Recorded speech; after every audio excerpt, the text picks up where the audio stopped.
सिर्फ 14 दिन की शादी। अभी दुल्हन के हाथों से मेहंदी भी नहीं उतरी थी कि उससे पहले ससुराल से उसकी अर्थी उठ गई। उसके बाद लड़की के घर वालों ने जो आरोप लगाए हैं वो आपको सोचने पर मजबूर कर देगा कि क्या बेटी की शादी जल्दबाजी में करना ठीक है? क्या आपने अपनी बेटी के लिए जो रिश्ता देखा है वो ठीक है? कहीं उसका भी वही हाल तो नहीं होगा जो इस फिरोजाबाद की लड़की का हुआ है।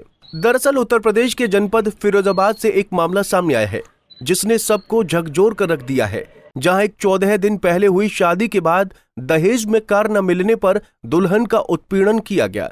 साथ ही उसके घर वालों के आरोप के मुताबिक दहेज में कार न मिलने पर उसके ससुराल वालों ने उसे मौत के घाट उतार दिया।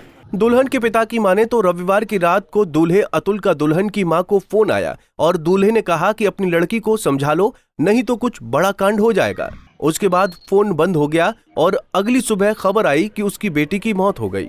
दरअसल बिचवा गांव में रहने वाले उदयवीर ने अपनी 27 साल की बेटी अनामिका की शादी 14 जुलाई 2024 को भीकनपुर गांव के अतुल कुमार से की थी। दोनों की शादी धूमधाम से कराई गई थी। क्योंकि अतुल जिला शिक्षा प्रशिक्षण संस्थान फिरोजाबाद से बीटीसी कर रहा था और अनामिका भी इसी संस्थान से बीटीसी कर रही थी, इसलिए दहेज जैसी बात शादी से पहले सामने नहीं आई। लेकिन शादी के दूसरे दिन से ही दुल्हन के ससुराल वाले उसे दहेज के लिए उसे प्रताड़ित करने लगे और दहेज में 15 लाख की कार की डिमांड करने लगे, जिसके बाद पीड़िता के परिवार ने आरोप लगाया कि दहेज की मांग पूरी न होने पर ससुराल वालों ने उसे जान से मार दिया। पूरे मामले पर एक पीड़िता की बहन का क्या कुछ कहना है, सुनिए। क्या हुआ था हमें पता नहीं। एक बात हुआ क्या था, उन्होंने 11 बजे फोन किया है और बोला है कि मम्मी से बात हुई है और मम्मी को गालियां दी हैं फोन पे और बोला है कि अपनी लड़की को ले जाओ नहीं तो हम मार देंगे। उसके बाद फिर 2:30 बजे फोन किया है, मम्मी फोन लगाती नहीं, बार बार फोन लगाती नहीं पर फोन नहीं उठाया। उसके बाद फिर 2:30 बजे फोन किया है कि आप जल्दी से आ जाओ, लड़की की तबीयत खराब है। मम्मी ने कहा क्या हुआ है, तो कुछ नहीं बताया और फोन काट दिया। उसके बाद से फिर फोन ट्राई करते रहे पूरी रात, किसी ने भी फोन नहीं उठाया।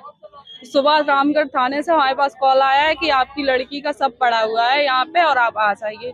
तब हम उसके फोन जो किया है उसी के उस पे हम फिर यहाँ पे आए हैं तो देखा कि सच्चाई यही थी। कैसे मारा?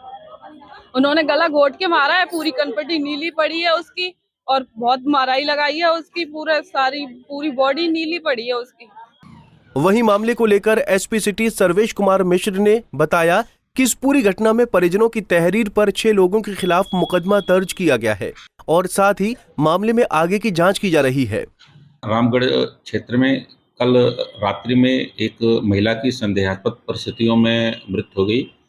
इसकी सूचना उनके पिता उदयवीर सिंह द्वारा दी गई। तहरीर के आधार पर सुसंगत धाराओं में अभियोग पंजीकृत कर लिया गया है। इसमें कुल 6 लोगों को आरोपी बनाया गया है। इसकी विवेचना क्षेत्राधिकारी नगर द्वारा की जाएगी। इसमें ये भी बताया गया है कि अभी उनकी शादी 14 जुलाई 2024 को ही की गई थी और दहेज की डिमांड की जा रही है। इस कारण से ये घटना हुई है। इसमें साक्ष्य के आधार पर आवश्यक वैधानिक कार्रवाई कराई जा रही है। ऐसे में जहां एक ओर पुलिस मामले में जांच कर कार्रवाई करने की बात कह रही है, तो वहीं दूसरी ओर इस घटना के बाद कई तरह के सवाल भी खड़े होते हैं।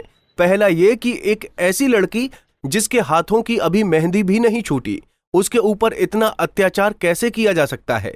और उससे बड़ा सवाल ये कि दुल्हन ही दहेज है के नारों के बाद भी आखिर कब तक देश की बेटियां दहेज की भेंट चढ़ती रहेंगी? पंजाब केसरी टीवी के लिए फिरोजाबाद से अरशद अली की रिपोर्ट। हमसे जुड़े रहने के लिए हमारे YouTube चैनल को सब्सक्राइब करें और नई वीडियो की नोटिफिकेशन के लिए बेल आइकॉन को दबाएं। अगर आप ये वीडियो Facebook पर देख रहे हैं तो लाइक जरूर करें और ज्यादा से ज्यादा शेयर करें। धन्यवाद।